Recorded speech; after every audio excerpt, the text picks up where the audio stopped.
بسم الله و الصلاة و السلام علی رسول الله. دوستان گرامی، در حلقه گذشته گفته بودیم که حالا هم در بعضی وسیله های قرار داریم که قریش استفاده می‌برد تا اینکه پیش دین را گیرد، پیش دعوت پیامبر علیه السلام را گیرد. یکی از این وسیله ها و یکی از خطرناکترین وسیله این سوء قصد به جان پیامبر علیه السلام بود. امام مسلم روایت میکنند و اینچنین ابن هشام در سیره‌اش روایت میکنه که روز ابوجهل یک سنگ بزرگ را گرفت. پیامبر علیه السلام در اون اثنا در اطراف کعبه نماز میخوندند و خواست که با اون سنگ به سر پیامبر زند و به گفته خودش مردم مکه را از ناراحتی محمد خلاص کنند. و وقتی که سنگ رو گرفته رفت، یک یابره رنگش کند و به قفا زد و اونهایی که در نشسته بودند و منتظر خبری خوش بودند حیران شدند، گفتند ابوالحکم چی شد؟ چرا رنگت پریده است؟ گفت که من وقتی نزدیک شدم یک آتشی رو دیدم که آتش به سوی من هجوم میکرد، اون که اگر نزدیک میشدم آتش من رو فرو میبرد. برای روایت دیگر میگه که یک شتر نره رو دیدم که بسیار وحشتناک و بسیار بزرگ بود. وقتی صحابه از پیامبر پرسیدند، پیامبر علیه السلام گفتن که این جبرائیل بود، اگر نزدیک میشد او رو فرو میبرد. این یکمین که یکی از سوء قصدها به جان پیامبر علیه السلام بود. میتوان سوء قصدهایی که به پیامبر علیه السلام میشد به دو تقسیم کرد. سوء قصدی که افراد معینه اون رو تشکیل میکردن و سوء قصدی که دست جمعانه بود. سوء قصدی که افرادی بود ابوجهل است و دویمش عمر بن الخطاب است. روز برآمد در دستش شمشیر لوش داشت و قصد کشتن پیامبر داشت و یکی از مردای مسلمان رو دید که اسلامش رو پنهان می‌داشت و وقتی عمر رو به این شکل دید اونم وحشت زده شد. گفت عمر چی است؟ کجا میری؟ چی شد به تو که اینقدر به شمشیر لوس سراسیمه‌وار کجای رفته ایستادی؟ گفت من میخوام که محمد رو کشم، زیرا که محمد در مکه تفریقه انداخت، مردم جدایی انداخت، بین پدر و برادر، بین پدر و پسر و برادرها و بین فلان و بسمدان جدایی انداخت و با همین مکه از محمد خلاص خواهد شد. این مرد گفت تو فکر میکنی که وقتی محمد کشتی بنی هاشم تو رو به حالت میگذارم؟ یعنی بنی هاشم قبیله اندک، یعنی قبیله اندک نیست، قبیله‌ای که نیرومند است. بعد این مرد مسلمان خواست که عمر رو از راهش گرداند و گفت تو پیش از اون که با محمد کاردار شدی رو با خواهر خودت کاردار شد که خواهرت مسلمان شده است، تا اینکه فرصت پیدا کند و روات خبر کند به پیامبر و اصحاب پیامبر که عمر قصد کشتن پیامبر دارد. بعد از اون همه میدونن که قصه به چی انجام یافت با اسلام آوردن عمر ابن الخطاب رضی الله عنه. اما کوشش‌های دست جمعانه برادرها اینم یک فکری شیطانی بود، یک نقشه شیطانی بود که ابوجهل اون رو مطرح کرد. وقتی دیدن که زورشون نیرویشون به بنی هاشم نمیرسد، جمع شدن گفتن که برای اون که بنی هاشم نتوانند با عوض خون محمد با ما جنگ کنند یا که قصاص گیرند، باید از هر یک قبیله جوانهای نیرومندترین و تنومندترین رو انتخاب کرد تا اینکه برابر درآیند و برابر جان محمد رو گیرند، تا اینکه خونش بین قبیله ها تقسیم شود و بنی هاشم مجبور شوند که فقط خونبه ها طلب کنند. و این را هم خواستن. این شب پیش از هجرت پیامبر علیه السلام بود و نتوانستن این نقشه رو به جا بیارن، زیرا که جبرئیل علیه السلام آمد و پیامبر علیه السلام رو خبر داد و به همین این نقشه هاشون نقشه بر آب شد. از این چه حکمت میگیریم؟ یعنی حکمت این است که همیشه سردار دعوت پیامبر علیه السلام یعنی که در خطری بزرگترین بودن. اونها همیشه میخواستن سر را از تن جدا کنن، یعنی که سری همون دعوت اگر پیامبر باشن، تنش اگر مؤمنان باشن، میخواستن که پیامبر رو از اونها جدا کنند و وقتی که سر کی بی‌تنمون دیگر کار کردن نمیتونند و اونها این رو خوب درک میکردند. برای همین همیشه از قفای سوء قصد به جان پیامبر علیه السلام بودند و دشمن خوب میدونست که سر رو از تن جدا کردن چی معنی دارد. بنابراین فرعون هم وقتی که موسی علیه السلام رو کشتنی شد به قوم خودش خطاب کرد، گفت که ذرونی اقتل موسی ولد رب، ما گفت من موسی رو نابود کنم، موسی رو کشم. گفت اسلام این خطر رو احساس میکرد و پیامبر علیه السلام وقتی که در احد آوازه شد که گویا پیامبر کشته شده اند، بعضی صحابه یا اینکه بعضی همونایی که در جنگ قرار داشتن کمتر که سوس شدن، ارادشون سوس شد. الله تعالی گفت و ما محمد الا رسول، محمد جز پیامبر نیست، افا این مات او قتل انقلبتم علی اعقابکم، اگر محمد وفات کرد یا محمد کشته شد شما گفت چی از دین میگردید یا که به قفا میگردید؟ شما گفت آیا از تلاش به دعوت، از تلاش به نشر دعوت الله تعالی شما دیگر کاستگی میکنید؟ این بود برادران آنچه متعلق است به سوء قصد به جان پیامبر و بعض حکمت ها از آن. وقتی که مثل کار نداد، مشرکای مکه جمع شدن، تصمیم گرفتن که میروند و آشکارا از ابو طالب طلب میکنند تا اینکه محمد رو به آنها سپارد و آنها محمد رو علیه السلام رو کشند.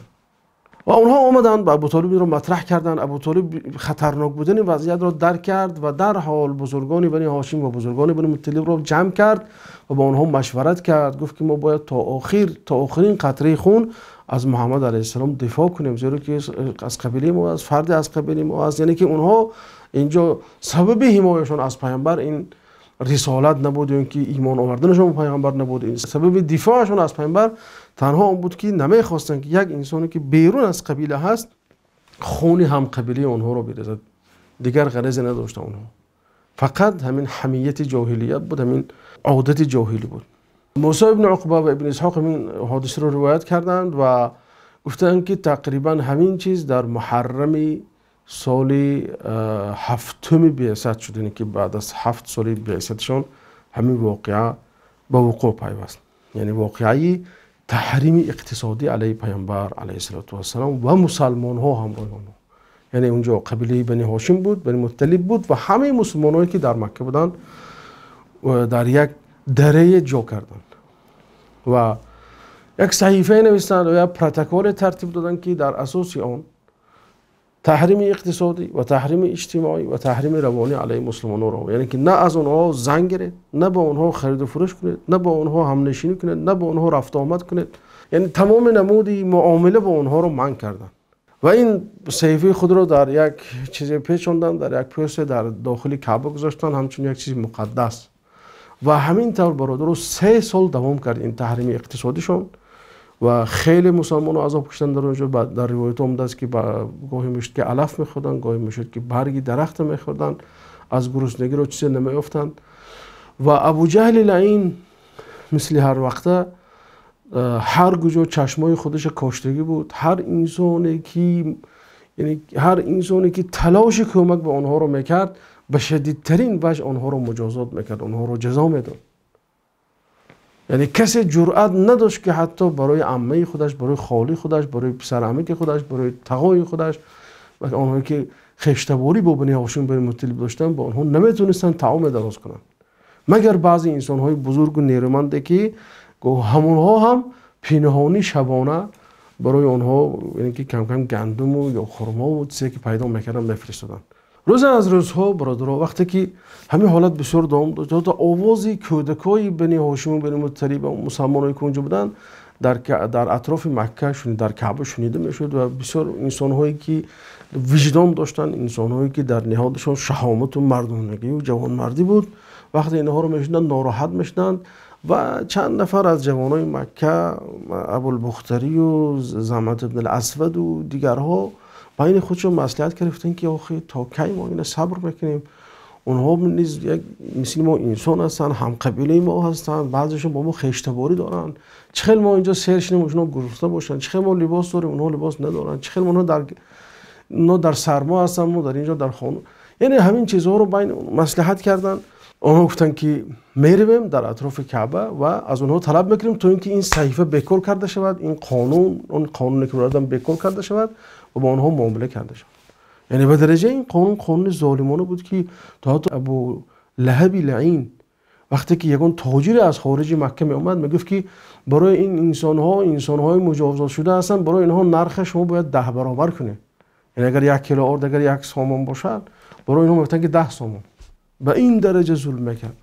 یعنی که یک نمود صنعی ایجاد میکردن تا اینکه مسلمانان نتوانند خرید کنن با آدمایی که از خارج هستند. اما اونایی که در مکه بودن تماما با اونها معامله کردن نمیشه، اصلا نزدیک شدن به نمیدن بر استوای خود. پیامبر علیه السلام روز به ابو طالب گفتن ابو طالب اون صحیفه که اونها نوشتند همگی نابود شده است. ابو طالب گفت خدایت خبر داد؟ پیامبر گفتن که بله. بعد ابو طالب با چند نفر از بنی هاشم برآمد به سوی کعبه رفت و وقتی که اهل مکه دیدند، یعنی که بزرگای مکه دیدند، فکر کردند که دیگر ابو طالب از فکرش گشته است، شاید که ابو طالب محمد برای ما میسپارد و گفتن که چی که بس ابو طالب گفت که همون صحیفه رو برارید. گفت اونا باز فکر که ابو طالب دیگر ملایم شده است، محمد به اون میسپره، دیگر به از محمد خلاص میشن. وقتی سیف رو بردن، پیش از اون که از همون وش کشاینده از چرم بعد سیف رو برای خوندن پیشکش کنن، ابو طالب گفت نکشه، گفت امشب برای محمد، برای برادرزاده من وحی آمده است که همون صحیفه‌ای که شما در اون این ظلم و ستم رو نوشته بودید همش نابود شده است بغیر از کلمه الله، یعنی که بسمک اللهم. و بعد گفت اگر حضور میکشیم، گفت اگر گفته برادرزادم راست باشه شما این احمقیات رو دور شوید، دیگه دست کشید به خود آیید، گفت فکر کنید. اگر گفت برادرزادم گفتهش خطا باشد، ما همین حاضر محمد برای شما میسپاریم، چی کاری که نکنید. وقتی اون که اون چرم کشودن دیدن که یک پارچی کوچکی که در اونجا بسمک اللهم هست وجود داشت، وقتی دیدن گفتن این محمد بسیار جادوگر بوده است. بینید چه خیلی انسانای لجوجن، تا تو در اینجا هم دیدن شنیدن پیشکی فهمیدن که همین کار همین خیلی است، اما کشاده دیدن باز باور نکردن، باز گفتن که این یک نمود جادو است یا سحر محمد است. و اون نفرایی که اونجا بودن، اون 5 نفری که گفتم مصلحت کرده بودن، بعد زحمت ابن اسود خیست گفت که این گفت نامردی است، این ناجوان مردی است، گفت تا کی این خشتبارای ما، تا کی هم قبیله‌های ما اینقدر باید مشقت بکشن. بعد رو خیست ابوالبختری گفت درست میگه، گفت تا کی خیلی میشد. بعد سیمش خیست گفت درست است، نباید ما این کارو کنیم. ابو جهل لعین گفت این یک کاری است که شما پیشکی مصلحت کردید، این به مصلحت پیشکی شده است. و با همین این صحیفه نقض شد و این که تحریم اقتصادی بیکار کرده شد و مسلمان ها به خانه خود بازگشتند و بنی هاشم بن مطلب به خانه خود بازگشتند. اما بعد از اون که خیلی قربانی ها دادن، خیلی عذاب های کشیدن. اینجا یه نکته رو باید باز تاکید کنیم برادر عزیز که بعضی خاورشناسا و بعضی نویسنده های عرب، بعضی چپگراهای عرب دعوا داشتند، بعضی نویسنده روس هم دعوا داشتن که دعوای پیغمبر و دعوای اصحاب پیغمبر این یک نمود دعوای بسیارتر نزدیک به سوسیالیسم است و نزدیک به همین چپگراها هست و این رو همچون یک شورشی یک قوم مستضعف بیچاره برای که به دست آوردن نان و برای دلسیری نان خوردن و به همین معناها معنی داد کرده بودن. یعنی که یک شورشی طبقه پست، طبقه کارگر، صنف کارگر علیه اریستوکرات ها و علیه اولیگارها و آنهایی که بازار رو مونوپولی کرده بودن، علیه آنها معنی داد میکنن بعضی ها. البته این درست نیست دوستان عزیز. ما پیشکی گفتیم که پیامبر علیه السلام اونها مال پیشنهاد کردن، منصب پیشنهاد کردن، وظیفه پیشنهاد کردن، پیامبر از این چیز روی کردن. اگر این شورشی همین طبقه کارگر، صنف کارگر علیه این اولیگارها که مونوپولیستا میشد، مگر اونها بالی پیامبر فشار نمی آوردن؟ ای محمد قبول کن، قبول کن مولا برای ما تقسیم کن. لیکن پیامبر رد کردن. مقصد اینجا عقیده است، مقصد اینجا دین است، مقصد اینجا ایمان است، مقصد آخرت است، نه این دنیای دو روزه. حکمت ها از این حادثه یا از این اسلوب این است که اسلوبی که قریش برای پیشگیری یعنی دعوت استفاده برد همچون یک تحریم اقتصادی و تحریم اجتماعی علیه پیامبر، این بسیار اسلوب خطرناک است. چرا؟ چون که نه تنها خود پیامبر را اینجا فشار آورده شدن، بلکه هر شخصی که به پیامبر نزدیکی دارد، هر شخصی که در اطراف پیامبر است، هر شخصی که طرفدار است، هر شخصی که هوادار پیامبر است، همراه پیامبر در این عذاب هم شریک بود. بنابراین اونها آروم نمیشوند تا اینکه نه تنها سری دعوت، نه تنها که سردار دعوت محمد علیه السلام، بلکه هر شخصی که یعنی که میده ترین علاقه با پیامبر علیه السلام داشت، باید حتما اون نیست یعنی که این عذاب رو میچشید. اینجاست خطرناکی این چیز. و از این معلوم میشد که اونها اهل دعوت رو از عادی ترین حقوقشون محروم میکردن. نگذاشتن که تا به فرزندان خودشون زن کنن، نگذاشتن که دختراشون رو به شوهر دهن. یعنی در یکی از بندهای همون صحیفه این بود که لا یناکحوهم، با اونها نکاح نمیکنن، یعنی که داد و گریفت نمیکنن، خرید و فروش نمیکنن. یعنی که عادی ترین حق انسان این خرید و فروش کردن است، یعنی که برای اینکه زندگی خودش پیش برد. اونها رو از دکاناشون منع کردن، از رسته‌هاشون منع کردن، نمیگذاشتن که روان جای کارشون کار کنن. این یک اسلوبی در حقیقت بسیار پس بود و اسلوبی پلیدی بود که مشرکان علیه پیامبر و مسلمین استفاده می‌بردند. اما اونجا یک نکته دیگر، یک حکمت دیگر اینجا است که اینجا بزرگی ابوطالب رو می‌بینیم، زیرا که او مسلمان نبود، اسلام نآورد، اما برای خاطر دفاع از پیامبر توانست که قبیله بنی هاشم و بنی مطلب رو بسیج کند و آنها رو هم یک جای آورد و تواند همچون یک جسد ایستادگی کند و نگذارند که ناخن از پیامبر کم شود. این چنین بزرگی این بنی هاشم و بنی مطلب رو نشون می‌دهد که آنها با وجود که با پیامبر ایمان نداشتند، لیکن فقط برای خاطر حمیت جاهلیت، فقط برای خاطر قبیله چگیشون ایستادگی کردند و 3 سال پره گرسنگی را تحمل کردند که این کاری آسان نیست. در پیش نظر خود کودک گوشنا رو دیدن، لولک گریه کردنش، علف خوردنش، یا اینکه بی آب موندنش، تشنه موندنش، بی لباس موندنش، همه این رو با وجود که کافر بودن فقط برای خاطر قبیله تحمل کردن. قصه این 5 نفر هم یک عبرت خوبی است که اون 5 نفری که مثل زمعه و ابوالبختری و گفتیم که اونها وقتی آمدن خواستن که این تحریم اقتصادی رو نقض کنند و نابود کنند، معلوم میشه که در یک جامعه که ظلم است و ستم است، انسان‌هایی نیست هستند که در وجود آنها، در نهاد آنها وجدان هست. اونها میخواهند یک تغییرات به وجود بیاورند، میخواهند که یک از حق خود دفاع کنند، اما فقط برای اونها یک فرصت لازم بود و فرصت رو اینها پیدا کردن و در همین که فرصت رو پیدا کردن نزد ابوجهل و نزد ابو سفیان و اونها آمدند و اعتراض خودشون بیان کردند و هم یک روش مشروع و یک روش قانونی گفتن که آخه ممکن نیست در یگان جا نشدیم که هم قبیله خودش به این شکل مجازات کرده باشه. و اخیراً ابولهب لعین. این درس بسیار مهمی هست برای انسان دعوتچی. انسان دعوتچی احتمال زیاد است که خنجر را از نزدیکترین شخصش خورد، خنجر به او از نزدیکترین شخص زده شود.